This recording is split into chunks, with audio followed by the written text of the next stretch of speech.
Je voudrais que vous ne soyez pas ma mère. » Ces mots-là, prononcés par mon propre fils un soir de réveillon, m'ont transpercé comme une lame de glace. Et le rire de Gracielle, ma belle-fille, résonne encore dans ma tête, des années plus tard. Ce soir-là, j'ai compris qu'une phrase pouvait détruire 35 années d'amour maternel. Une seule phrase, dite devant 20 invités, sous les guirlandes dorées, entre le champagne et les toasts au foie gras. Je m'appelle Désirine Montlouis. J'ai 60 ans. Et voici ce qui s'est passé cette nuit-là, la nuit où j'ai cessé d'être une mère aveugle pour devenir une femme libre. Mais avant de vous raconter cette soirée du 31 décembre 2024, laissez-moi vous parler de Séverin, mon fils unique, mon trésor, mon erreur. Il est né un matin de mai 1989, sous une pluie fine qui tambourinait contre les vitres de la maternité. Je me souviens de ses petits poings serrés, de son cri vigoureux, de ce regard intense qu'il posait déjà sur le monde, comme s'il voulait tout conquérir. Son père, Armand, est décédé quand Séverin avait à peine 8 ans. Crise cardiaque, foudroyant. Un matin de septembre, il est parti travailler et n'est jamais revenu. J'ai dû tout reconstruire seul, élever Séverin, maintenir la maison, préserver notre standing. Armand nous avait laissé cette magnifique demeure dans le 16e arrondissement. 4 étages, balcon en fer forgé, parquet Versailles, moulures au plafond. Une maison qui sentait l'encaustique et les roses blanches que je disposais chaque semaine dans le hall d'entrée. J'ai tout fait pour que Séverin ne manque de rien. Études dans les meilleurs établissements, cours de piano, voyages culturels, costumes sur mesure pour ses premiers entretiens d'embauche. Je travaillais comme expert comptable dans un cabinet réputé. Je gagnais bien ma vie, mais chaque euro était calculé, pensé, investi dans son avenir. Il a grandi beau, intelligent, ambitieux, trop ambitieux peut-être. À 25 ans, il rêvait déjà de créer sa propre entreprise. À 30 ans, il voulait un appartement dans le Marais. À 32 ans, il m'a présenté Gracielle. Gracielle Moreau, 28 ans à l'époque. Cheveux châtains lissés au fer, sourire commercial, regard calculateur. Elle travaillait dans la communication digitale, disait-elle. Freelance, toujours entre 2 contrats, toujours entre 2 projets. La première fois qu'elle est entrée dans ma maison, elle a tout regardé. Pas avec admiration, non, avec évaluation.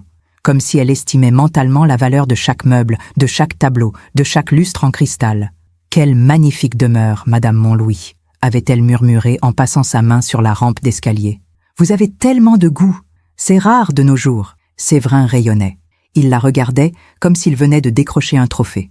Et moi, j'ai souri, poliment. Comme on sourit quand quelque chose nous dérange, mais qu'on ne sait pas encore pourquoi. Ils se sont mariés 6 mois plus tard. Cérémonie élégante à la mairie du 7e arrondissement, suivie d'une réception dans un restaurant étoilé près de la tour Eiffel. J'ai payé la moitié. Gracielle avait insisté pour que tout soit à la hauteur de nos familles. Sa famille à elle, 2 cousins et une tante, vivait dans un pavillon de banlieue. Mais elle parlait comme si elle descendait des Bourbons. Après le mariage, ils se sont installés dans un appartement que je leur avais acheté. 50 mètres carrés dans le 11e arrondissement. Lumineux, rénové, avec une petite terrasse donnant sur une cour arborée. J'ai signé l'acte, j'ai meublé le salon. J'ai offert la cuisine équipée. Séverin m'a dit « Merci maman, tu es extraordinaire ». Gracielle m'a dit « C'est adorable, Madame Montlouis, vraiment. Mais vous savez, Séverin mérite tellement mieux. Il a toujours vécu dans le 16e. Ce quartier est un peu, comment dire, populaire pour lui. J'aurais dû comprendre, à ce moment-là. Mais une mère pardonne. Une mère espère. Une mère se dit que peut-être, avec le temps, la belle-fille va s'adoucir. J'avais tort. Les mois ont passé. Puis les années. Séverin venait me voir de moins en moins souvent. Toujours une excuse. Toujours un rendez-vous. Toujours un projet urgent. Et quand il venait, Gracielle l'accompagnait. Elle s'asseyait dans mon salon, sirotait son thé Earl Grey et parlait. Elle parlait de ses relations, de ses opportunités, de ses contacts dans le milieu. Un jour, elle m'a dit « Vous savez, Madame Montlouis, cette maison est bien trop grande pour vous toute seule. Vous devriez penser à vendre. Ou à la louer, ou à nous la céder. Séverin pourrait enfin avoir l'espace qu'il mérite. » J'ai senti mon sang se glacer, mais j'ai continué à sourire.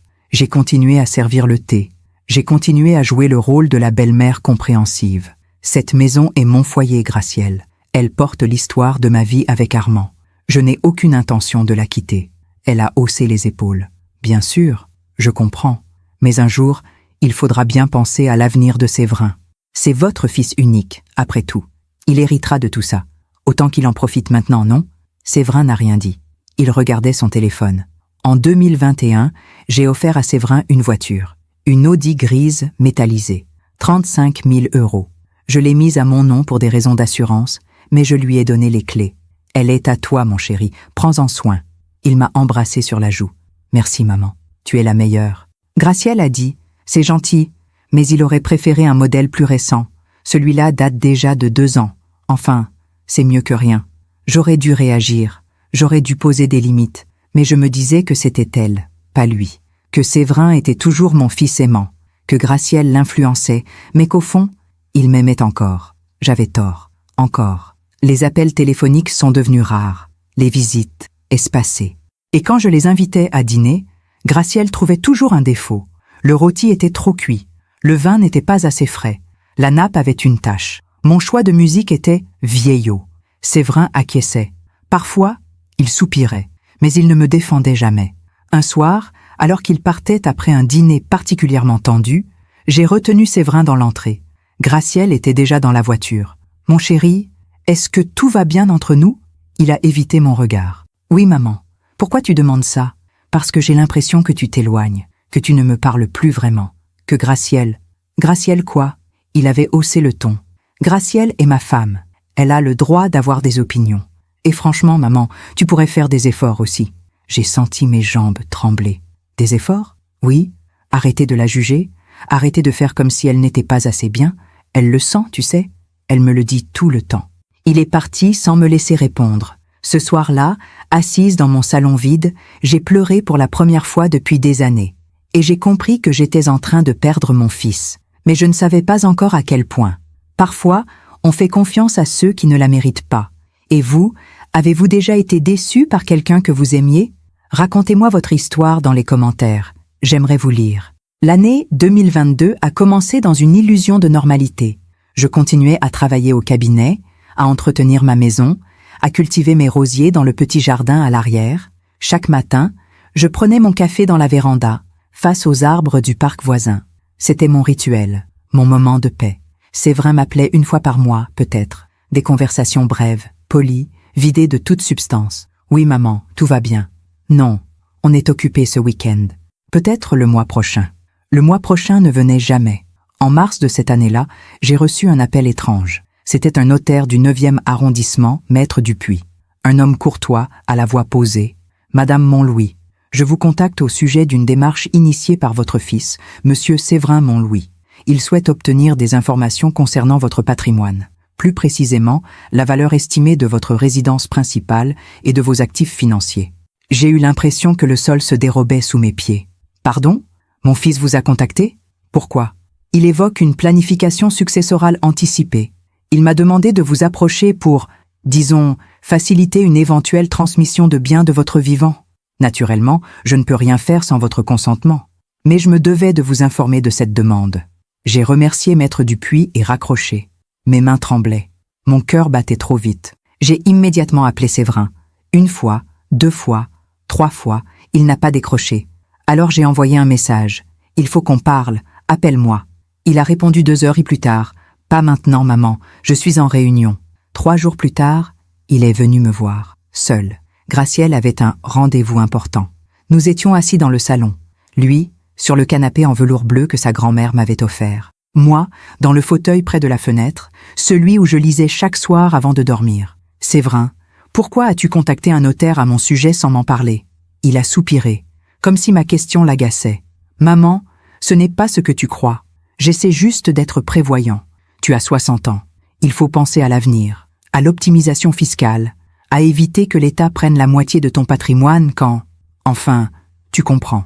Quand je mourrai, tu veux dire. » Il a détourné le regard. « Oui, exactement. C'est normal de penser à ces choses-là. Toutes les familles le font. Séverin, je suis en parfaite santé. Je n'ai aucune intention de mourir prochainement. Et si je veux organiser ma succession, je le ferai moi-même. Tu n'as pas à fouiller dans mes affaires sans mon accord. » Son visage s'est durci. « Fouiller ? Maman, je suis ton fils unique, ton héritier. J'ai le droit de savoir où j'en suis. Tu as le droit de savoir que je t'aime et que je prendrai soin de toi. mais mes biens m'appartiennent encore, et ils m'appartiendront jusqu'à mon dernier souffle. Il s'est levé brusquement. Très bien, je vois que tu ne me fais pas confiance. C'est clair, ce n'est pas une question de confiance, mon chéri. C'est une question de respect. Il est parti en claquant la porte. Le bruit a résonné dans toute la maison et dans mon cœur. Après cet épisode, j'ai commencé à observer. Vraiment observer. Les petites phrases, les sous-entendus, les silences lourds. En juin 2022, Séverin et Gracielle m'ont invité à dîner dans leur appartement. C'était rare, presque une anomalie. J'aurais dû me méfier. Le repas était simple mais correct. Salade de chèvre chaud, poulet rôti, tarte aux pommes achetée en pâtisserie. Gracielle parlait de son nouveau projet entrepreneurial, une boutique en ligne de bijoux artisanaux. Elle avait besoin de capitaux, naturellement. Vous savez, Madame Montlouis, avec un petit investissement de départ, je pourrais vraiment lancer cette affaire. 15 000 € suffiraient. Séverin a posé sa main sur la mienne. Maman, ce serait formidable pour nous. Gracielle a un vrai talent, et cet argent, ce serait comme une avance sur héritage, en quelque sorte. Une avance sur héritage, à 60 ans, alors que je travaillais encore, alors que j'étais autonome, indépendante, vivante. J'ai retiré ma main doucement. Je suis désolée, Gracielle, mais je ne peux pas investir dans un projet dont je ne connais ni le business plan ni les garanties. Le sourire de Gracielle s'est figé. Bien sûr, je comprends. Vous préférez garder votre argent pour vous. C'est votre droit. Séverin n'a rien dit. Il a juste baissé les yeux. Sur le chemin du retour, dans le taxi, j'ai pleuré en silence. Le chauffeur a fait semblant de ne rien voir. En septembre 2022, j'ai découvert quelque chose qui m'a brisé. Je passais devant la banque où je gérais mes comptes depuis 30 ans. Ma conseillère, Madame Lefebvre, m'a fait signe d'entrer. Madame Montlouis, je voulais vous parler. Il y a eu une tentative d'accès à vos comptes il y a quelques semaines. Quelqu'un se faisant passer pour votre mandataire. Nous avons bloqué la demande, bien sûr, mais je me devais de vous en informer. Un mandataire ? Mais je n'ai jamais désigné de mandataire. Justement, la personne a présenté un faux document. Nous avons signalé l'incident. Qui était cette personne ? Madame Lefebvre a hésité. Puis elle a murmuré « Votre belle-fille, Madame Montlouis, Gracielle Moreau. » Le monde a basculé. J'ai dû m'asseoir. Madame Lefebvre m'a apporté un verre d'eau. « Vous en êtes certaine ? » « Tout à fait. Elle a utilisé votre nom, votre adresse et une copie de votre pièce d'identité. Heureusement, nos protocoles de sécurité ont détecté l'anomalie. J'ai quitté la banque dans un état second. Comment était-ce possible ? Comment Gracielle avait-elle eu accès à ma pièce d'identité ? Et surtout, Séverin était-il au courant ? Ce soir-là, j'ai confronté Séverin au téléphone. Je ne pouvais pas attendre. Je ne pouvais plus jouer la comédie. Séverin, il faut qu'on parle. Gracielle a tenté d'accéder à mes comptes bancaires en se faisant passer pour ma mandataire. Silence. Un long silence glacial. Maman, je ne sais pas de quoi tu parles. Ne me mens pas. La banque a des preuves. Elle a utilisé une copie de ma carte d'identité. Comment l'a-t-elle obtenue ? Écoute, maman, Gracielle traverse une période difficile. Elle a des dettes. Elle est stressée. Elle a peut-être fait une erreur de jugement. Une erreur de jugement ? Séverin, c'est une tentative de fraude. Ne dramatise pas. Personne n'a volé d'argent. Tout est bloqué. C'est fini. Ce qui est fini, c'est ma confiance en vous deux. Il a raccroché. Sans un mot. Sans une excuse. J'ai passé la nuit assise dans mon salon, à regarder les photos encadrées sur le manteau de la cheminée. Séverin bébé. Séverin enfant. Séverin adolescent. Séverin le jour de son diplôme. Où était parti ce petit garçon qui me disait « Je t'aime, maman » chaque soir avant de dormir. Les mois suivants ont été un enfer silencieux. Séverin ne m'appelait plus. Gracielle non plus.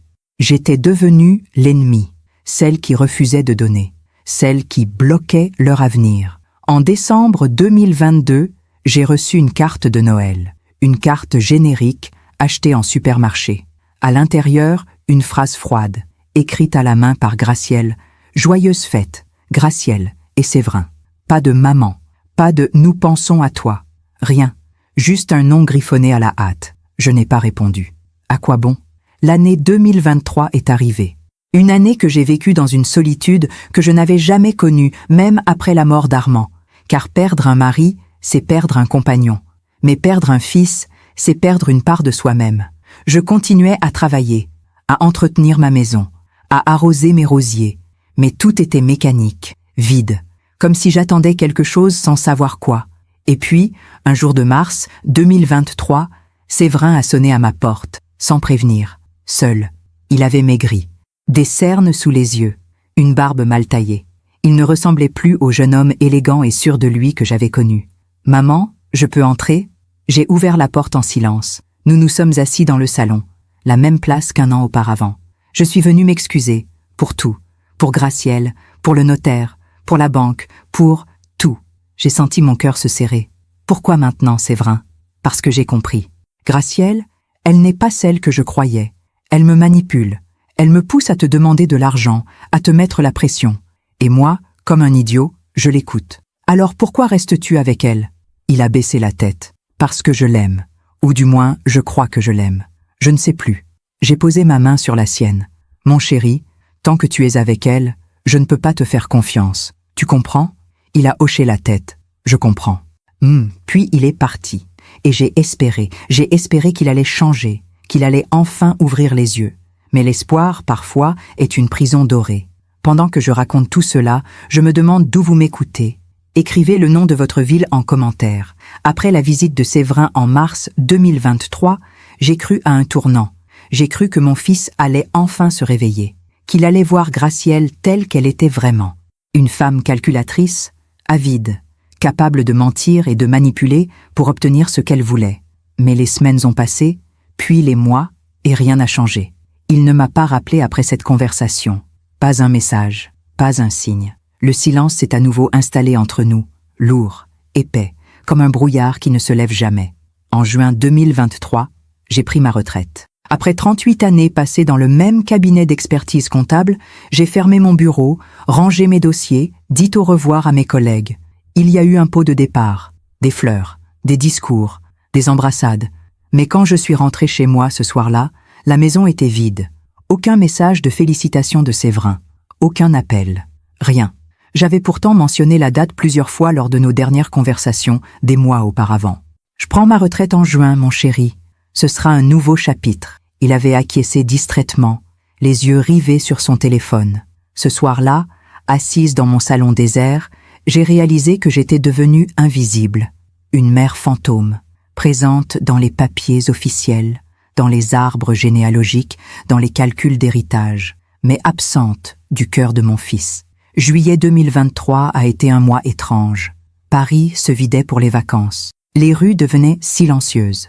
Les cafés fermaient pour congés annuels. Et moi, pour la première fois depuis des décennies, je n'avais nulle part où aller. Personne avec qui partager mes journées. J'ai commencé à marcher. Beaucoup. Le matin, je prenais le métro jusqu'au jardin du Luxembourg. Je m'asseyais près du bassin, je regardais les enfants faire naviguer leur petit bateau à voile. Je pensais à Séverin, à l'époque où il avait 5 ans, 6 ans, 7 ans. À l'époque où il me prenait la main et me disait « Maman, regarde, tu as vu comme mon bateau va vite ?» Où était parti cet enfant? Un après-midi, alors que je rentrais chez moi, j'ai croisé une ancienne voisine, Madame Berger, une femme élégante d'environ 75 ans, veuve elle aussi, qui habitait l'immeuble d'à côté. « Désirine, quelle joie de vous voir. Comment allez-vous » Nous avons discuté quelques minutes sur le trottoir. Elle m'a invité à prendre le thé chez elle le lendemain. J'ai accepté. Pourquoi pas? Au moins, je ne serais pas seule. Chez Madame Berger, tout était raffiné. Porcelaine de Limoges, napperon brodé, petit four disposé sur un plateau d'argent. Nous avons parlé de tout et de rien. De la météo, des travaux dans le quartier, de nos lectures. Puis, doucement, elle m'a demandé « Et votre fils, Séverin, comment va-t-il » J'ai senti ma gorge se serrer. Il va bien, je suppose. Je ne le vois plus beaucoup. Ah, elle a hoché la tête lentement. C'est souvent comme ça, n'est-ce pas? Les enfants grandissent, ils partent, ils construisent leur vie. Et nous restons. Il est marié maintenant. Oui, je sais. Gracielle, c'est cela. Je l'ai croisée une fois ou deux dans le quartier. Une jeune femme, comment dire, très sûre d'elle. J'ai souri tristement. C'est une façon polie de le dire. Madame Berger a posé sa tasse. Désirine, je vais vous dire quelque chose que j'ai appris avec le temps. On ne peut pas forcer les gens à nous aimer, pas même nos enfants. On peut les élever, les nourrir, leur donner tout ce qu'on a. Mais à un moment donné, ils font leurs propres choix. Et parfois, ces choix nous blessent. Que faites-vous quand cela arrive? On se protège, on pose des limites, on apprend à vivre pour soi. Parce que si on attend qu'il change, on risque d'attendre toute sa vie. Ces mots sont restés gravés en moi, comme une graine plantée dans un sol fertile. En août 2023, j'ai reçu un message de Gracielle. Pas de Séverin, de Gracielle. Bonjour Madame Montlouis. Séverin et moi organisons un barbecue chez nous samedi prochain. Quelques amis, rien de formel. Vous êtes la bienvenue si vous êtes disponible. Un message froid, impersonnel, comme une invitation envoyée par erreur. Mais j'ai dit oui, parce que je voulais voir mon fils. Parce que j'espérais encore. Le samedi suivant, je me suis rendue dans leur appartement avec une bouteille de champagne et une tarte aux framboises faite maison. J'avais mis une robe d'été élégante, sobre. Je voulais être irréprochable. Quand je suis arrivée, il y avait déjà une dizaine de personnes sur la terrasse, des amis de Gracielle, pour la plupart. Des trentenaires bruyants, un verre de rosé à la main, qui parlèrent de leurs vacances à Ibiza, de leurs projets immobiliers, de leurs investissements en crypto-monnaie. Séverin était au barbecue, en train de retourner des saucisses. Il m'a fait un signe de tête. « Salut, maman ». Pas de baiser, pas d'accolade, juste un hochement de tête. Gracielle est venue vers moi tout sourire. « Madame Montlouis, quelle élégance. Merci d'être venue. Posez votre tarte là-bas, sur la table. » Elle ne m'a pas présentée aux invités. Elle ne m'a pas proposé de chaise. Je suis restée debout, près de la balustrade, avec mon verre d'eau pétillante, à observer cette jeunesse insouciante qui riait sans me voir. À un moment, j'ai entendu Gracielle parler avec une de ses amies, une blonde aux ongles vernis de rouge vif. « C'est ta belle-mère ?»« Oui, Désirine. Elle a l'air sympa. »« Sympa, oui, mais compliquée. Tu vois le genre. Possessive, jalouse. » Elle n'a jamais vraiment accepté que Séverin se marie. Mon sang s'est glacé. J'étais à 3 mètres d'elle. Elle savait que je pouvais entendre. Mais elle s'en fichait. La blonde a ri. « Oh là là, les belles-mères, toujours un drame. » Exactement. Mais bon, elle finira bien par nous lâcher un jour. J'ai posé mon verre, j'ai pris mon sac, et je suis partie. Sans dire au revoir, sans chercher Séverin, sans un mot. Dans l'escalier, j'ai entendu des rires. Peut-être riait-il de moi, peut-être de quelqu'un d'autre. Je ne sais pas, et je ne voulais pas savoir. Ce soir-là, chez moi, j'ai pris une décision. Une décision que j'aurais dû prendre des mois, voire des années plus tôt. J'ai pris rendez-vous avec mon notaire, Maître Rousseau, un homme de confiance, rigoureux, que je connaissais depuis 20 ans. « Madame Montlouis, que puis-je faire pour vous ? Je veux modifier mon testament. » Il a ouvert un dossier. « Très bien. Quelles sont vos volontés ? Je veux retirer Séverin de la succession de ma maison. Il restera héritier de mes comptes bancaires, de mes placements. Mais la maison, non. Je veux la léguer à une association caritative. » Maître Rousseau a froncé les sourcils. « C'est un choix radical, madame. Êtes-vous certaine ? » « Tout à fait certaine. Puis-je vous demander pourquoi ? » J'ai hésité, puis j'ai dit la vérité. Parce qu'il ne mérite plus cette maison. Parce qu'il ne la voit que comme un bien à vendre. Parce qu'il a oublié que c'était d'abord un foyer. Notre foyer. Maître Rousseau a hoché la tête lentement. « Je comprends. Je vais préparer les documents. Vous pourrez les signer la semaine prochaine. » En sortant de son bureau, je me sentais à la fois soulagée et brisée. Soulagée d'avoir repris le contrôle. Brisée de devoir en arriver là. Septembre 2023. Les feuilles commençaient à jaunir dans le parc. L'air devenait plus frais. Paris reprenait son rythme habituel après la torpeur estivale. Séverin m'a envoyé un message. « Maman, on peut se voir ? J'ai quelque chose à te dire. » Nous nous sommes retrouvés dans un café près de la Bastille. Un endroit neutre, impersonnel. Il buvait un expresso. Moi, un thé vert. « Maman, Gracielle et moi, on a un projet. » Mon cœur s'est serré. Quel genre de projet ? On veut acheter une maison, une vraie maison, avec un jardin, en banlieue, pour fonder une famille. C'est merveilleux, Séverin. Mais pourquoi me racontes-tu ça ? Il a évité mon regard, parce qu'on a besoin d'un apport, un apport conséquent, et on pensait que, peut-être, tu pourrais nous aider. Combien ? 50 000 €. J'ai failli m'étouffer avec mon thé. 50 000 €? Séverin, c'est une somme énorme. Je sais, maman, mais tu as les moyens. Et ce serait pour ton petit-fils, ou ta petite-fille. On veut avoir un enfant. Vous n'êtes même pas encore enceinte. Pas encore, mais bientôt. Et cet argent, ce serait un investissement dans notre avenir, dans ta descendance. J'ai posé ma tasse. Séverin, je ne peux pas te donner 50 000 €. Son visage s'est durci. Tu ne peux pas ou tu ne veux pas ? Les deux. Il a serré les poings. Incroyable. Tu as tout cet argent qui dort, cette maison immense où tu vis seul. et tu refuses d'aider ton propre fils. Je t'ai aidé toute ta vie, Séverin. J'ai payé tes études, ton appartement, ta voiture. Combien faut-il encore que je donne pour que tu sois satisfait? Ce n'est pas une question de satisfaction, c'est une question de famille. Mais, visiblement, pour toi, l'argent passe avant tout. Il s'est levé, il a jeté un billet de 5 € sur la table, et il est parti. Je suis restée assise là, seule, pendant 1 heure. Les larmes coulaient silencieusement sur mes joues. Et autour de moi, les gens buvaient leur café, riaient, vivaient, comme si le monde ne venait pas de s'effondrer.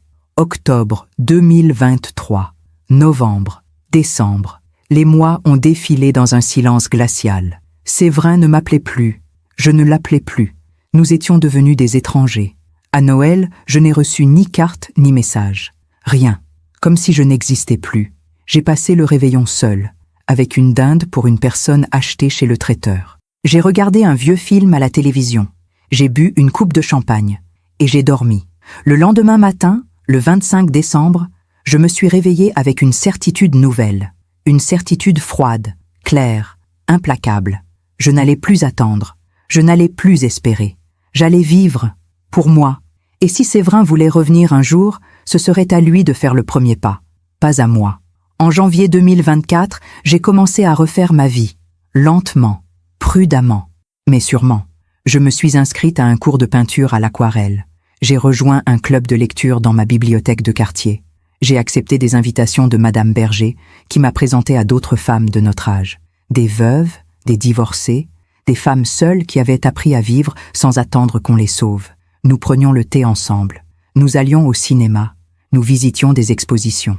Nous parlions de livres, de voyages, de nos vies passées et de nos vies futures. Pour la première fois depuis des années, j'ai ressenti quelque chose qui ressemblait à de la légèreté.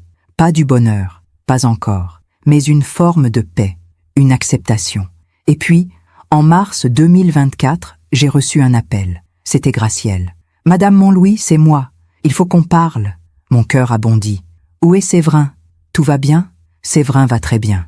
Mais moi, je vais être directe avec vous. On en a marre de jouer à ce petit jeu. Vous avez une maison immense, vous avez de l'argent et vous refusez de nous aider. Gracielle, ce n'est pas... Laissez-moi finir. Séverin ne vous le dira jamais parce qu'il est trop gentil. Mais moi, je n'ai pas ce problème. Vous êtes égoïste, vous vous accrochez à vos biens comme une vieille radine.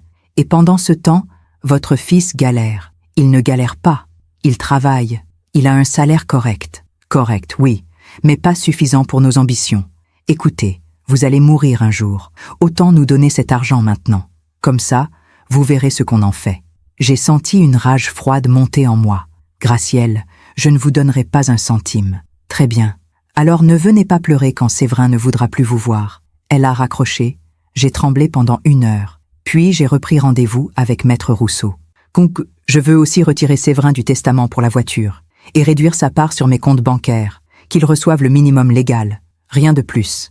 Maître Rousseau a soupiré. « Madame, vous êtes sûre? » « Absolument certaine. » Les documents ont été signés 1 semaine plus tard. Je me demande encore si j'ai fait le bon choix. Et vous? Qu'auriez-vous fait à ma place? Après l'appel de Gracielle en mars 2024, j'ai vécu dans un état étrange. Une sorte de lucidité douloureuse, comme si un voile s'était déchiré et que je voyais enfin la réalité sans filtre. Mon fils ne m'aimait plus. Ou plutôt, il m'aimait à condition que je donne, que je finance, que je me plie. Et Gracielle orchestrait tout cela avec une précision chirurgicale. Mais quelque chose en moi avait changé. Je n'avais plus peur de la solitude. Je n'avais plus peur de leur jugement. J'avais peur de moi-même, de devenir cette femme pathétique qui mendie l'affection de son propre enfant. En avril 2024, j'ai fait quelque chose que je n'avais jamais osé faire auparavant. J'ai engagé un détective privé. Cela peut paraître extrême, peut-être même paranoïaque, mais après la tentative de fraude bancaire, après les demandes d'argent répétées, après l'appel agressif de Gracielle, je voulais savoir. Je voulais comprendre qui était vraiment cette femme que mon fils avait épousée. Le détective s'appelait Monsieur Calvino, un homme discret, la cinquantaine, aux cheveux grisonnants. Il travaillait seul, depuis un petit bureau près de la gare de Lyon. « Madame Montlouis, que voulez-vous savoir exactement? » Tout, son passé, ses finances, ses activités, si elle a des dettes, si elle ment à mon fils. Vous comprenez que cela peut prendre du temps? et que ce que je découvrirai ne sera peut-être pas ce que vous espérez entendre? Je ne cherche pas à entendre ce qui me fait plaisir, monsieur Calvino. Je cherche la vérité. Il a hoché la tête. Très bien. Je vous recontacterai dans 2 semaines. Pendant ces 2 semaines, j'ai essayé de vivre normalement. Je continuais mes cours d'aquarelle. Le jeudi après-midi, nous peignions des paysages, des forêts brumeuses, des rivières tranquilles, des ciels d'automne. C'était apaisant, presque thérapeutique. Un soir, alors que je rentrais chez moi, j'ai croisé Séverin dans la rue, par hasard, près de la station de métro Trocadéro. Il était seul. Il portait un costume sombre, une mallette à la main. Il avait l'air fatigué, des cernes profonds sous les yeux. Nos regards se sont croisés. Pendant 1 seconde, j'ai cru qu'il allait détourner les yeux et passer son chemin. Mais il s'est arrêté. Maman, Séverin. Un silence gênant s'est installé entre nous. Les gens passaient autour de nous, pressés, indifférents. « Comment vas-tu » j'ai fini par demander. « Ça va, beaucoup de travail. Et toi ?»« Bien, je m'occupe. » Encore un silence. « Maman, Il a hésité. « Je voulais te dire, je sais que les choses sont compliquées entre nous en ce moment. Mais tu me manques. Mon cœur s'est serré. Alors pourquoi ne m'appelles-tu jamais ? Parce que Gracielle, il s'est arrêté. Laisse tomber. C'est compliqué. Séverin, tu es un homme adulte. Tu as 35 ans. Tu n'as pas besoin de la permission de ta femme pour parler à ta mère. Il a baissé les yeux. Ce n'est pas si simple. Pourquoi ? Qu'est-ce qui n'est pas simple ? Tout. Gracielle elle a ses opinions. Et moi, je ne veux pas de conflit. Je veux juste la paix. La paix à quel prix, mon chéri ? Au prix de ta propre mère ? Il n'a pas répondu. Il a juste serré sa mallette un peu plus fort. Je dois y aller. Gracielle m'attend. Il s'est éloigné sans se retourner. Je suis resté là, figé, au milieu de la foule, et j'ai compris que mon fils était prisonnier. Pas d'une cellule, mais d'une femme qui le manipulait avec une habileté redoutable. 2 jours plus tard, M. Calvino m'a appelé. « Madame Montlouis, j'ai des informations. Pouvons-nous nous voir ?» Nous nous sommes retrouvés dans son bureau. Il a posé un dossier devant moi. Un dossier épais, rempli de documents, de photos, de relevés bancaires. Alors, j'ai demandé, la gorge serrée. Gracielle Moreau a un passé, disons, coloré. Avant de rencontrer votre fils, elle a eu 3 relations sérieuses, toutes avec des hommes aisés, un avocat, un entrepreneur, un banquier. Toutes ces relations se sont terminées de la même façon. C'est-à-dire, elle obtient ce qu'elle veut, un appartement, une voiture, de l'argent, puis elle part. Elle a un schéma répétitif. Il a ouvert le dossier. Regardez, ici, en 2018, elle sort avec un homme nommé Thomas Leclerc, avocat. Après 2 ans ensemble, il lui achète une voiture. Elle le quitte 6 mois plus tard. En 2020, elle fréquente Julien Fabre, entrepreneur dans le digital. Il investit dans un de ses projets, 15 000 €. Le projet n'aboutit jamais. Elle disparaît. Mon sang s'est glacé. Et mon fils ? Votre fils est le 3e depuis 2020. Mais cette fois, elle a visé plus haut. Le mariage, la légitimité, l'accès à un patrimoine familial. Mon Dieu, il y a autre chose. Il a tourné une page. Gracielle a des dettes, beaucoup de dettes, cartes de crédit, prêts personnels. Elle doit environ 40 000 €. 40 000 €? Oui, et elle cache tout cela à votre fils. Du moins, c'est ce que mes investigations suggèrent. Elle paye les minimums chaque mois pour que rien n'explose. Mais elle vit au-dessus de ses moyens. J'ai fermé les yeux, tout s'éclairait. Les demandes d'argent, la tentative de fraude bancaire, l'appel agressif, tout. Que dois-je faire avec ces informations ? C'est à vous de décider, madame. Mais si vous voulez mon avis, votre fils doit savoir, avant qu'il ne soit trop tard. Ce soir-là, j'ai passé des heures à réfléchir. Devais-je montrer ce dossier à Séverin ? Allait-il me croire ? Ou allait-il penser que j'inventais tout cela pour le séparer de sa femme ? J'ai appelé Madame Berger. « Mathilde, j'ai besoin de vos conseils. » Elle est venue chez moi 1 heure plus tard, avec une bouteille de cognac. Nous nous sommes assises dans le salon. Je lui ai tout raconté. Le détective, le dossier, les dettes, le passé de Gracielle. Elle a écouté en silence, sirotant son cognac. « Désirine, je vais vous dire ce que je pense. Si vous montrez ce dossier à votre fils maintenant, il va se braquer.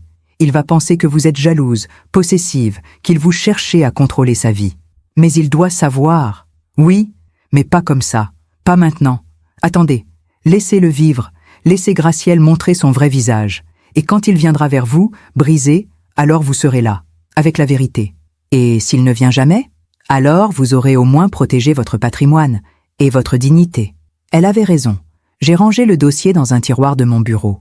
Et j'ai attendu.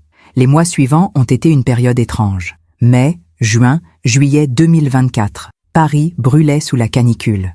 Les gens fuyaient vers les plages. Moi, je restais dans ma maison climatisée, à peindre, à lire, à attendre. Séverin ne m'appelait toujours pas, mais je savais qu'il pensait à moi.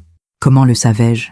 Parce qu'en juin, j'ai reçu un colis, un petit paquet livré par la poste. À l'intérieur, une écharpe en soie, bleue, ma couleur préférée. Pas de carte, pas de message, juste l'écharpe. Je l'ai portée le lendemain, et j'ai pleuré. En août 2024, j'ai pris une décision. Je suis partie en voyage, seule, pour la première fois de ma vie.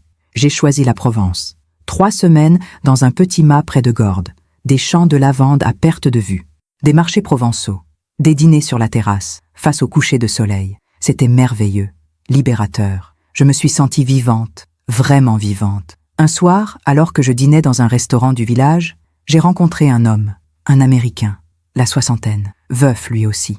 Il s'appelait Richard. Nous avons parlé pendant des heures, de nos vies, de nos pertes, de nos espoirs. Il m'a dit, « You know, Désirine, the hardest thing about losing someone is not their absence. It's realizing you survived it. » Vous avez raison. And when you realize you can survive anything, you become dangerous, in the best way. Je n'ai jamais revu Richard après cette soirée, mais ces mots sont restés gravés en moi. Je suis rentrée à Paris fin août, bronzée, reposée, transformée. Et puis, début septembre 2024, j'ai reçu un appel de Séverin. « Maman, il faut qu'on se voie. C'est urgent. » Nous nous sommes retrouvés dans le même café près de la Bastille. Il avait encore maigri. Ses mains tremblaient légèrement. « Maman, j'ai besoin de te parler. En toute honnêteté, je t'écoute. Gracielle et moi, on a des problèmes financiers. Elle a accumulé des dettes, beaucoup de dettes, et je viens de le découvrir. Mon cœur a bondi. Combien? 40 000 €, peut-être plus. Je ne sais pas. Elle me cache des choses. Elle reçoit des appels de créanciers. Des huissiers ont frappé à notre porte. Mon Dieu, Séverin. Je ne sais plus quoi faire. J'ai pensé à vendre l'appartement, mais il est à ton nom. Et la voiture aussi. Si je perds mon travail à cause de tout ce stress, on va tout perdre. Il a levé les yeux vers moi, des yeux remplis de désespoir. Maman, je sais que je t'ai maltraité. Je sais que j'ai été injuste. Mais s'il te plaît, aide-moi. J'ai posé ma main sur la sienne. Séverin, je vais t'aider, mais pas en donnant de l'argent à Gracielle. Alors comment? En te disant la vérité. J'ai sorti mon téléphone. J'ai montré des photos du dossier que M. Calvino m'avait remis. Gracielle a un passé, un schéma. Elle fait cela depuis des années. Tu n'es pas le premier.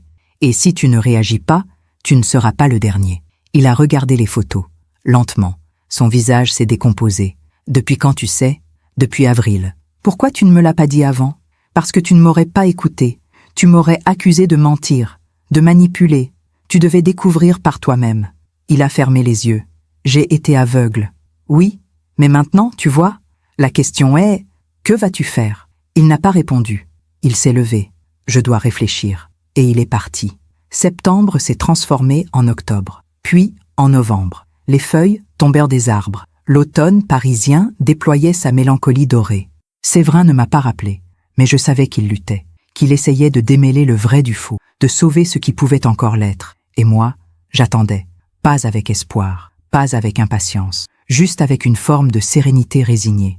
Puis, début décembre 2024, j'ai reçu une invitation qui allait tout changer. Chers amis, nous avons le plaisir de vous inviter à notre réveillon du Nouvel An. Dîner, champagne et festivités jusqu'à l'aube. Dress code, élégance, RSVP avant le 15 décembre, Gracielle et Séverin. Une invitation imprimée sur du papier crème avec des lettres dorées, comme pour un mariage ou un enterrement. J'ai hésité pendant des jours. Devais-je y aller? Devais-je refuser? Madame Berger m'a dit « Allez-y, montrez-leur que vous êtes toujours debout, que vous n'avez pas peur. » Alors j'ai répondu « Oui, je serai là. » Et j'ai commencé à me préparer pour ce qui serait la nuit la plus importante de ma vie.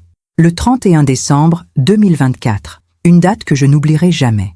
J'ai passé l'après-midi à me préparer. J'ai choisi une robe noire élégante, simple mais raffinée, des perles au cou, un rouge à lèvres discret. Je voulais être impeccable, digne, Madame Berger est venue me voir avant mon départ. « Désirine, vous êtes magnifique.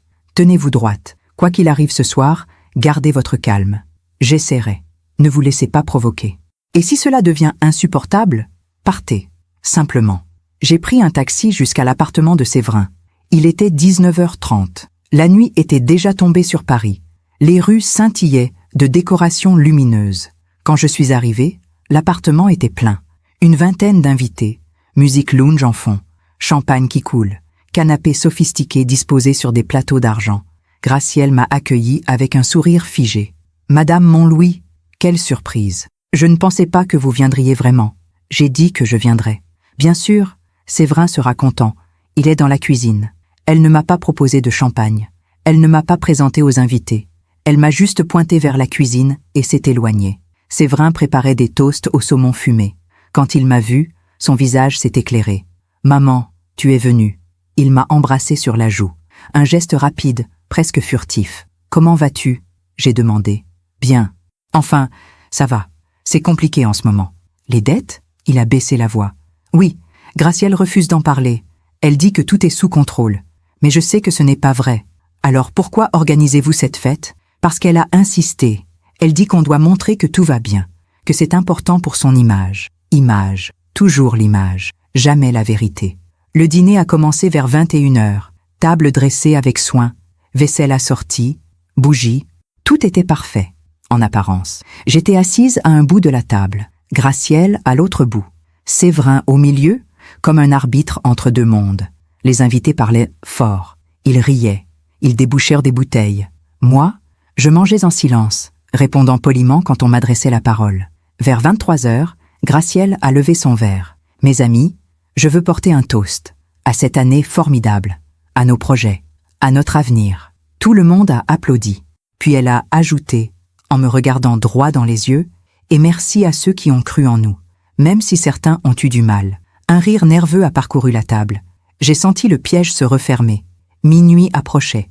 Les invités se sont rassemblés dans le salon pour le compte à rebours. Champagne à la main. Excitation dans l'air. 10, 9, 8.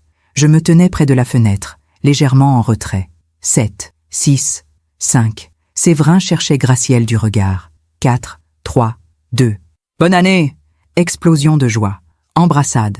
Confetti. Séverin s'est approché de moi. Bonne année, maman. Bonne année, mon chéri. Puis Gracielle est arrivée. Elle a enlacé Séverin. Elle l'a embrassé longuement, devant moi, comme pour marquer son territoire. Vers 1h du matin, la plupart des invités étaient repartis. Il ne restait que quelques amis proches de Gracielle.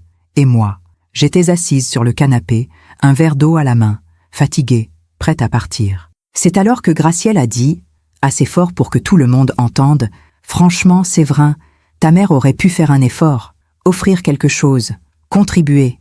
Après tout, on l'a invitée. » Le silence est tombé. Tous les regards se sont tournés vers moi. J'ai posé mon verre. J'ai apporté une bouteille de champagne. Une bouteille ?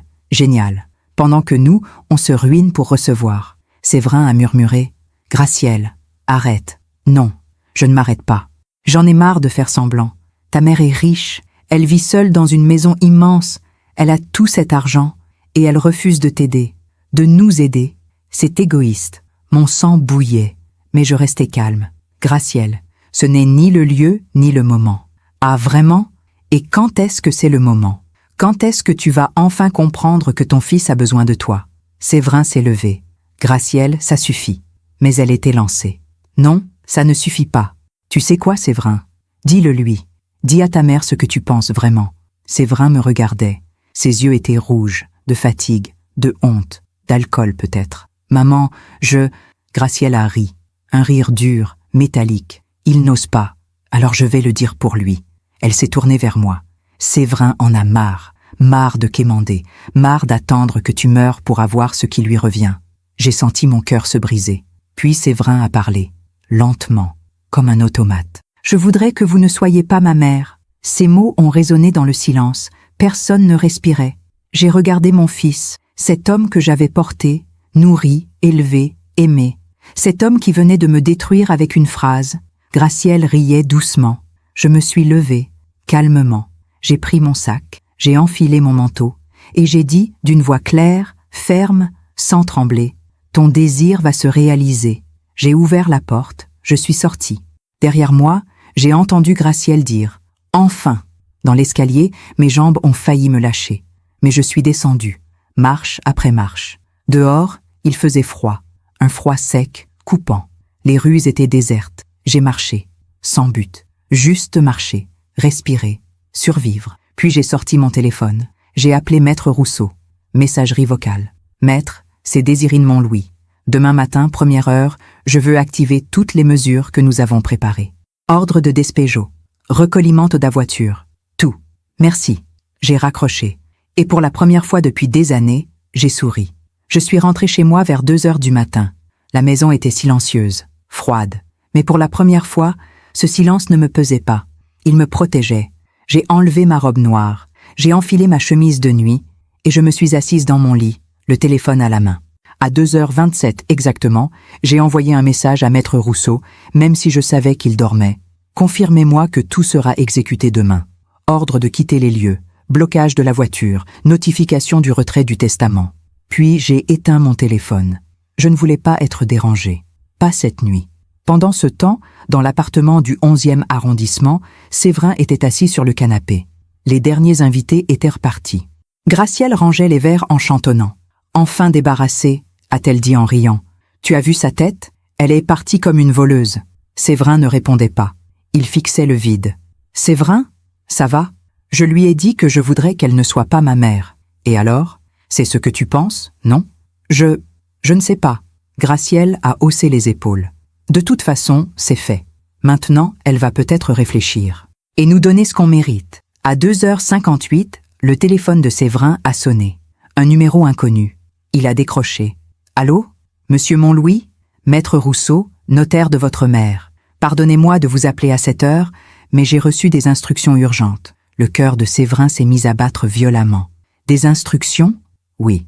Madame Désirine Montlouis a demandé l'activation immédiate de plusieurs mesures juridiques.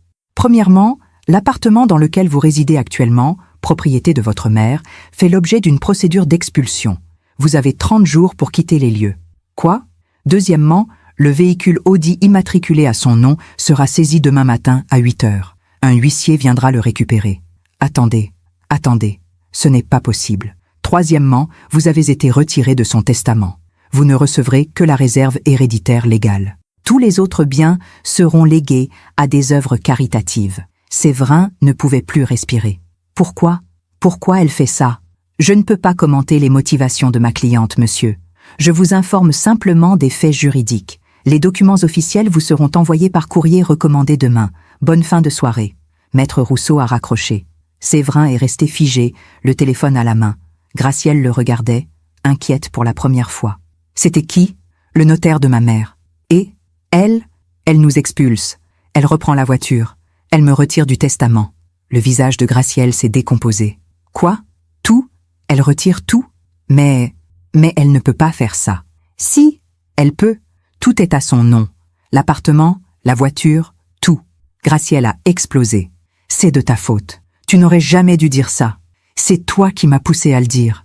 Moi, j'essayais de te libérer d'elle, de cette vieille égoïste qui nous bloque. Elle ne nous bloquait pas, Gracielle. Elle se protégeait de toi. Le silence est tombé, lourd, glacial. De moi ? Qu'est-ce que tu veux dire ? Séverin s'est levé. Il est allé dans la chambre. Il a ouvert son ordinateur. Il a cherché le dossier que sa mère lui avait montré en septembre, les photos, les preuves. Il est revenu dans le salon. Ça, c'est ça que je veux dire. Il a posé l'ordinateur devant Gracielle. Elle a regardé l'écran. Son visage est devenu blanc. Où tu as eu ça ? Ma mère. Elle a engagé un détective privé. Elle sait tout. Tes ex, tes dettes, tes mensonges. Séverin, ce n'est pas ce que tu crois. 40 000 € de dettes, Gracielle. 40 000. Et tu me l'as caché. Pendant des années. Je voulais te protéger. Me protéger ou te protéger toi ? Elle a éclaté en sanglots. Je t'aime, Séverin. Je t'aime vraiment. Tout ce que j'ai fait, c'était pour nous, pour notre avenir. Non, tout ce que tu as fait, c'était pour toi. Et j'ai été assez stupide pour ne pas le voir. Le lendemain matin, 1er janvier 2025, à 8 heures précises, un huissier a sonné à la porte. « Monsieur Montlouis, je viens récupérer le véhicule Audi gris métallisé, immatriculé. » Séverin lui a tendu les clés sans un mot. Par la fenêtre, il a regardé la voiture partir. La voiture que sa mère lui avait offerte. La voiture qu'il avait prise pour acquise. Gracielle était assise sur le canapé, en larmes. « Qu'est-ce qu'on va faire ? Je ne sais pas. On va où ? On n'a pas d'argent pour un nouvel appartement.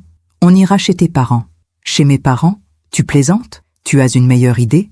Elle n'a pas répondu. 3 jours plus tard, Séverin a essayé d'appeler sa mère. 1 fois, 2 fois, 10 fois. Elle n'a jamais décroché. Il a envoyé des messages. « Maman, s'il te plaît, réponds-moi. Je suis désolé. » Aucune réponse. Il est allé devant sa maison. Il a sonné. Personne n'a ouvert. Il a attendu. Des heures. Puis il est reparti. Pendant ce temps, j'étais assise dans mon salon, avec Madame Berger. Nous buvions du thé. « Il est venu ?» a-t-elle demandé. « Oui. Vous avez ouvert ? » « Non. » « Bien. » J'ai regardé par la fenêtre. Les arbres étaient nus. L'hiver parisien s'installait. « Vous pensez qu'il comprendra un jour ?» a demandé Madame Berger. « Peut-être, ou peut-être pas. Mais ce n'est plus mon problème. Vous êtes en paix ? Pas encore. Mais je le serai. » Janvier 2025 a été le mois le plus froid que Paris ait connu depuis des années. Mais dans ma maison, j'avais chaud. J'avais enfin retrouvé ma paix. Les premiers jours, j'ai surveillé mon téléphone. Les appels de Séverin, les messages, 15, 20, 30, puis ils se sont espacés, puis ils ont cessé. Maître Rousseau m'a tenu informé. L'expulsion suit son cours. Ils ont demandé un délai supplémentaire. J'ai refusé. Très bien. Madame, puis-je vous poser une question personnelle ? Allez-y. Vous souffrez ? J'ai réfléchi. Moins que je ne l'aurais cru. Mi-janvier, Madame Berger m'a apporté des nouvelles. Elle les tenait d'une commerçante du quartier qui connaissait quelqu'un qui connaissait Gracielle. Ils ont déménagé chez les parents de Gracielle, un pavillon en banlieue. Apparemment, l'ambiance est difficile, je m'en doute. Et Gracielle, ses créanciers la poursuivent. Elle a dû fermer ses comptes sur les réseaux sociaux. Trop de messages d'huissiers. J'ai hoché la tête. Je ne ressentais ni joie, ni tristesse. Juste une forme de justice naturelle. Fin janvier, j'ai reçu une lettre, manuscrite. L'écriture de Séverin. Maman, je ne sais pas si tu liras cette lettre. Je ne sais même pas si tu la recevras. Mais je dois essayer. J'ai tout perdu. L'appartement, la voiture, ta confiance, et peut-être plus grave encore, mon respect pour moi-même. Tu avais raison sur Gracielle. Sur tout. Elle m'a utilisé. Elle m'a manipulé. Et moi, aveuglé, je l'ai laissé détruire ce que j'avais de plus précieux. Toi. Je ne te demande pas de pardon. Je ne le mérite pas. Je veux juste que tu saches que je regrette. Chaque mot, chaque geste, chaque silence. Si un jour tu peux me pardonner, je serai là. Mais si tu ne peux pas, je comprendrai. Ton fils qui t'aime malgré tout, Séverin. J'ai lu cette lettre 3 fois, puis je l'ai rangée dans un tiroir, sans répondre. Pas encore. Février est arrivé, puis mars. Le printemps pointait son nez. Les premiers bourgeons apparaissaient sur les arbres de mon jardin. J'ai repris mes cours d'aquarelle. Mon club de lecture, mes promenades, ma vie. Un après-midi, alors que je rentrais du marché, j'ai vu Séverin, assis sur les marches devant ma maison. Il avait encore maigri, son costume était froissé, ses chaussures usées. Quand il m'a vu, il s'est levé. « Maman !» Je me suis arrêtée à 3 mètres de lui. « Que fais-tu ici ? Je voulais te voir, te parler. Nous n'avons rien à nous dire. S'il te plaît. 5 minutes. » J'ai hésité. Puis j'ai dit « Très bien, 5 minutes. » Nous sommes entrés. Il est resté debout dans le hall d'entrée. Je ne l'ai pas invité à s'asseoir. Gracielle et moi, c'est fini. Je l'ai quittée. Quand ? Il y a 2 semaines. Elle refusait d'assumer ses dettes. Elle voulait que je demande encore de l'argent à... Enfin, tu comprends. Et maintenant ? Je vis dans un studio, 20 mètres carrés, dans le 19e. Je travaille toujours. Je rembourse ses dettes petit à petit. Pourquoi tu me racontes ça ? Parce que je veux que tu saches que j'ai compris, que j'ai changé. J'ai croisé les bras. Tu as changé parce que tu as perdu, pas parce que tu as réfléchi. Il a baissé la tête. Peut-être, mais le résultat est le même. Non, Séverin, le résultat n'est pas le même. Un long silence. Je peux faire quelque chose pour regagner ta confiance ? Peut-être, avec le temps. Beaucoup de temps. Combien ? Je ne sais pas. Des mois, des années. Peut-être jamais. Ses yeux se sont remplis de larmes. Tu ne me pardonneras jamais ? Je ne sais pas.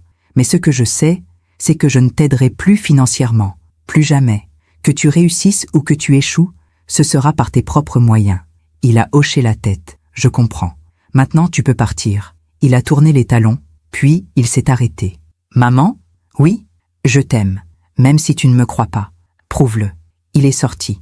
Les semaines suivantes, Séverin m'a envoyé des nouvelles, courtes, respectueuses, sans demande. « Maman, j'ai trouvé un nouvel emploi. Ça paye mieux. Maman, j'ai remboursé 5 000 € de dette, encore 35 000 à faire. Maman, je pense à toi. » Je lisais, mais je ne répondais pas. Avril 2025, 1 an après ma rencontre avec le détective. J'étais assise dans mon jardin, à peindre un cerisier en fleurs. Mon téléphone a sonné. Numéro inconnu. « Madame Montlouis, c'est Maître Dupuis. Vous vous souvenez de moi ? Le notaire qui avait contacté Séverin en 2022. Oui, que puis-je pour vous ? Je voulais vous informer que votre fils est venu me voir. Il souhaite annuler la demande qu'il avait faite concernant votre patrimoine. Vraiment ? Oui. Il m'a dit textuellement « Je n'ai aucun droit sur les biens de ma mère. Elle en fait ce qu'elle veut. » J'ai senti quelque chose bouger dans ma poitrine. Une petite fissure dans le mur que j'avais construit. Merci de m'en informer, maître. Ce soir-là, pour la première fois depuis des mois, j'ai répondu à un message de Séverin. Merci pour ce que tu as fait chez Maître Dupuis. C'était important. 3 minutes plus tard, sa réponse, c'était la moindre des choses. Puis, est-ce qu'un jour, on pourra prendre un café ensemble, sans pression, juste parler?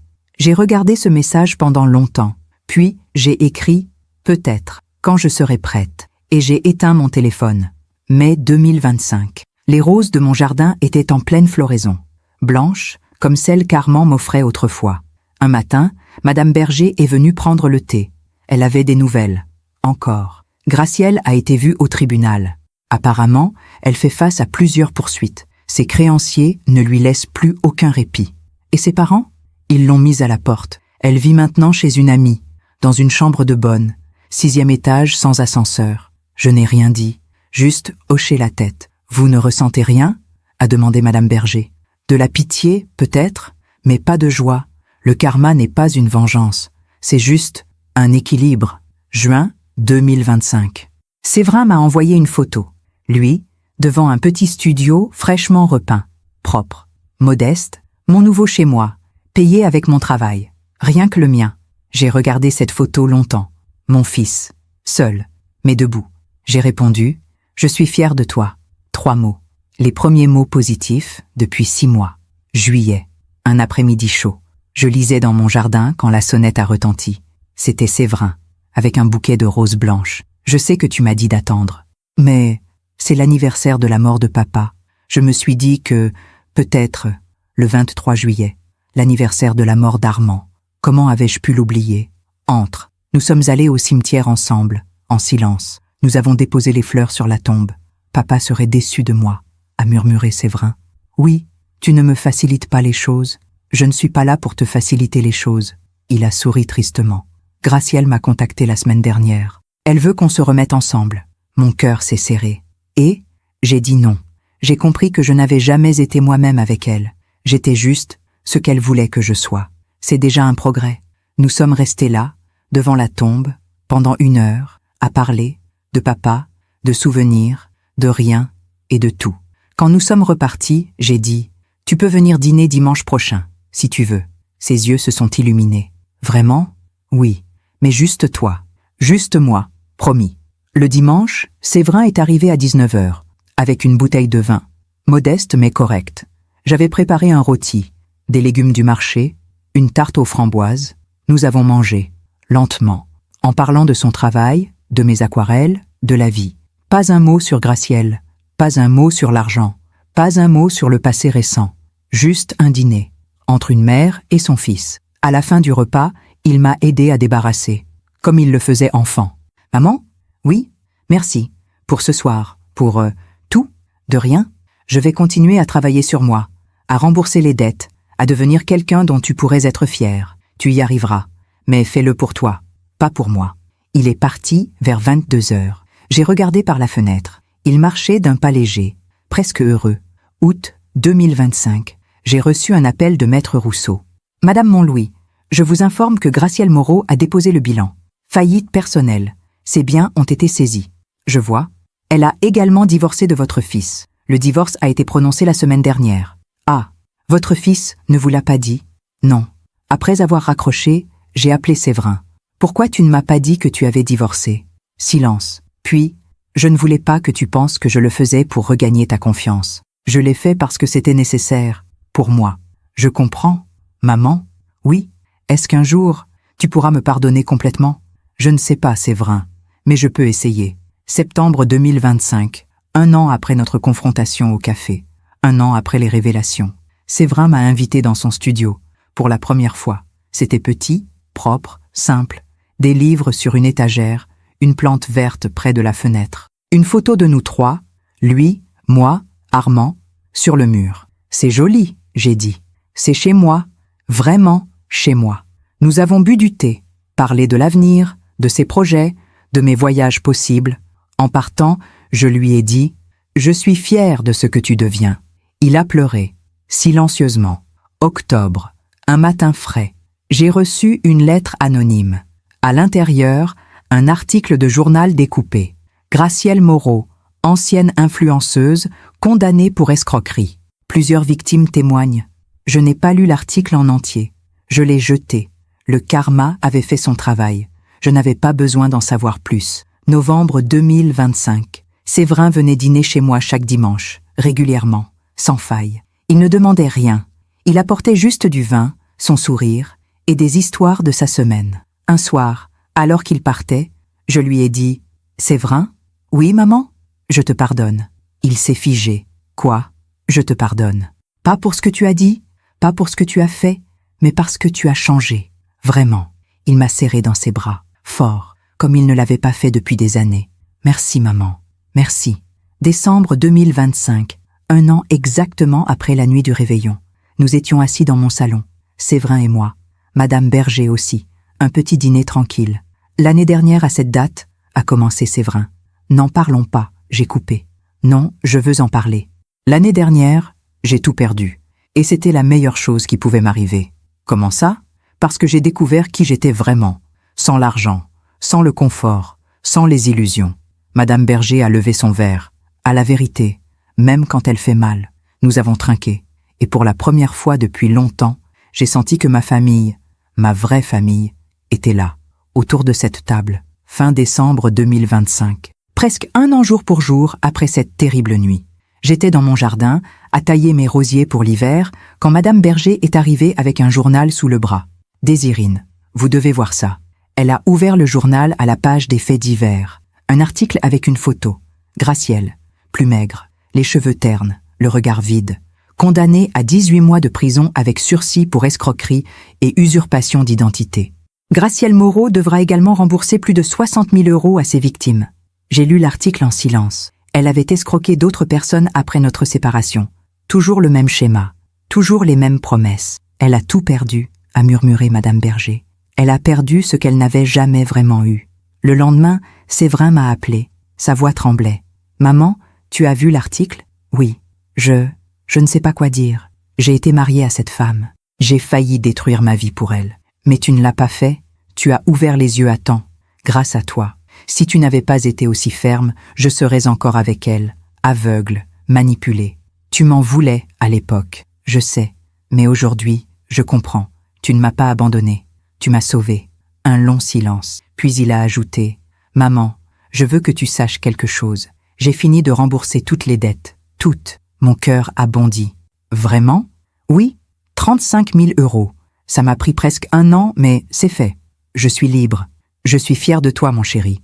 Et toi, tu vas bien? » Mieux que jamais. Quelques jours plus tard, le 31 décembre 2025 exactement, j'ai organisé un petit réveillon chez moi. Rien d'extravagant. Juste Séverin, Madame Berger et 2 amis de mon club de lecture. 5 personnes. Un repas simple, du champagne, de la musique douce. À 23 heures, alors que nous étions au dessert, Séverin s'est levé. « Je voudrais porter un toast. » Tout le monde a levé son verre. Il y a 1 an, cette nuit-là, j'ai dit les mots les plus cruels qu'un fils puisse dire à sa mère. Et elle m'a laissé partir. Il me regardait, les yeux brillants. Je pensais qu'elle m'abandonnait, mais en réalité, elle me libérait. De mes illusions, de ma lâcheté, de moi-même. Sa voix tremblait. « Maman, je ne pourrai jamais effacer ce que j'ai dit, mais je passerai le reste de ma vie à te prouver que ce n'était pas moi, que l'homme que je suis devenu mérite peut-être peut-être ton amour. J'ai senti les larmes couler sur mes joues. Tu l'as toujours eu, mon fils, même quand je t'ai fermé ma porte. Il est venu vers moi, il s'est agenouillé, comme un enfant. Pardon, maman, pour tout. Je l'ai pris dans mes bras. C'est déjà oublié. Madame Berger essuyait ses larmes. Mes amis aussi. À minuit, nous avons trinqué sur le balcon. Paris scintillait sous les feux d'artifice. À l'année nouvelle, a dit Madame Berger. À la vérité, a ajouté Séverin. À la dignité, j'ai murmuré. Nous avons bu en silence, regardant la ville s'illuminer. Le lendemain matin, 1er janvier, Séverin m'a aidé à ranger. Nous lavions la vaisselle ensemble, comme autrefois. Maman, je peux te demander quelque chose? Bien sûr. Qu'est devenue Gracielle? Vraiment? Je ne sais pas, et je ne veux pas savoir. Tu ne ressens rien pour elle? Ni pitié, ni colère? Non, juste de l'indifférence. Elle a fait ses choix, elle en assume les conséquences. C'est tout. Tu crois qu'elle a appris quelque chose? Peut-être, ou peut-être pas. Ce n'est plus mon problème, ni le tien. Il a hoché la tête. Tu as raison. Une semaine plus tard, j'ai reçu une lettre de Gracielle. Une écriture nerveuse, serrée. Je l'ai ouverte par curiosité. Madame Montlouis, je ne sais pas si vous lirez cette lettre, mais j'ai besoin de vous écrire. J'ai tout perdu. Mon mari, ma réputation, ma liberté. Et je sais que c'est ma faute. Je vous ai détesté. Pendant longtemps, je vous ai vu comme un obstacle, une vieille femme égoïste qui refusait de partager. Mais aujourd'hui, assise dans cette petite chambre froide, je comprends. Vous ne protégiez pas votre argent. Vous protégiez votre fils, de moi. Je ne vous demande pas de pardon. Je sais que je ne le mérite pas. Je veux juste que vous sachiez que vous aviez raison. Surtout, Gracielle, j'ai lu cette lettre 2 fois, puis je l'ai brûlée dans la cheminée. Pas par colère, juste parce que ce chapitre était terminé. Février, mars, avril, la vie continuait, tranquille, apaisée. Séverin venait toujours dîner le dimanche. Parfois, il restait dormir dans son ancienne chambre, celle que je n'avais jamais transformée. Un soir, alors qu'il lisait dans le salon, je lui ai dit « Séverin? Oui, je vais modifier mon testament. » Il a levé les yeux, inquiet. « Ah, tu seras à nouveau mon héritier, principal, de tout. »« Maman, tu n'es pas obligée? » »« Je sais, mais je veux. Tu as prouvé que tu mérites ma confiance. » Il a fermé son livre. « Je ne veux pas de ta maison pour la vendre. Je sais. Je veux dire, un jour, quand tu ne seras plus là, je la garderai. Je la protégerai, comme toi tu l'as protégée. C'est tout ce que je demande. » Mais, 1 an et 4 mois après la nuit du réveillon, Madame Berger et moi prenions le thé dans son salon. « Vous souvenez-vous de cette nuit ?» a-t-elle demandé. « Bien sûr. Vous avez des regrets ?»« Aucun. J'ai fait ce qui devait être fait. » Et Séverin, il est devenu l'homme que j'espérais qu'il soit, mais il a dû tomber pour se relever. Et Gracielle? Le karma s'est occupé d'elle. La vie finit toujours par rendre ce qu'on lui donne. Madame Berger a souri. Vous êtes en paix, maintenant. Oui, enfin. Juin 2025. Les roses blanches étaient en pleine floraison dans mon jardin. Comme chaque année. Comme toujours. J'avais 60 ans. Séverin en avait 36. Et pour la première fois depuis longtemps, nous étions enfin une famille. Une vraie. Un dimanche après-midi, nous étions assis sur la terrasse. Lui avec son café. Moi avec mon thé. Maman, tu te souviens de cette nuit? Laquelle? Tu sais bien. Le réveillon. Oui, je m'en souviens. Parfois, je me réveille encore en pensant à ce que j'ai dit. Arrête de te punir, Séverin, c'est fini. Comment as-tu trouvé la force? La force de quoi? De me laisser partir, de ne pas céder. J'ai réfléchi. Parce que céder, c'était te perdre définitivement. Te laisser partir, c'était te donner une chance de revenir. Il a hoché la tête lentement. Tu es la personne la plus courageuse que je connaisse. Juillet. Nous sommes allés ensemble sur la tombe d'Armand, comme l'année précédente. Mais cette fois, en paix. Papa serait fier de toi maintenant, j'ai dit. Ah, tu crois? J'en suis certaine. Nous avons déposé les roses blanches, ensemble. Août, le dernier mois avant que cette histoire ne se termine vraiment. Séverin m'a emmené dîner dans un petit restaurant italien, celui où Armand m'emmenait autrefois. Pourquoi ici? J'ai demandé. Parce que je veux créer de nouveaux souvenirs, avec toi. Nous avons ri, parlé, vécu. En rentrant, il m'a dit « Maman, je rencontre quelqu'un. » Mon cœur s'est serré. « Ah oui? Oui, une femme bien. Simple, honnête. Elle est professeure. Elle ne sait même pas que tu as de l'argent. Comment s'appelle-t-elle? Claire. Quand est-ce que je la rencontre? Quand tu seras prête. Sans pression. Je suis prête. Fin août. Claire est venue prendre le thé.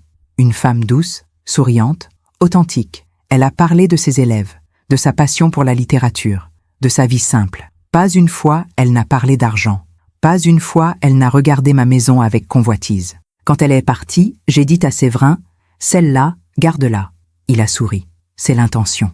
Septembre 2025. Le dernier chapitre de cette histoire. Madame Berger et moi marchions dans le Luxembourg. Les feuilles commençaient à jaunir. Vous êtes heureuse, Désirine?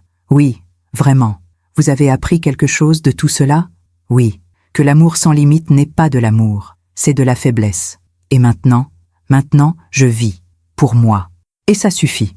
Un soir, assise dans mon salon, j'ai relu toute cette histoire dans ma tête. La douleur, la trahison, la justice, le pardon. Et j'ai compris quelque chose. Je n'avais pas perdu mon fils cette nuit-là. Je l'avais retrouvé. Si mon histoire aide ne serait-ce qu'une femme à ouvrir les yeux, à poser des limites, à choisir sa dignité plutôt que l'illusion de la paix, alors tout cela aura eu un sens. La vie finit toujours par rendre ce qu'on lui donne. À Gracielle, elle a rendu la solitude et le jugement. À Séverin, elle a rendu la lucidité et la chance de recommencer. À moi, elle a rendu ma liberté. Et c'est le plus beau des cadeaux. Merci de m'avoir écouté jusqu'au bout.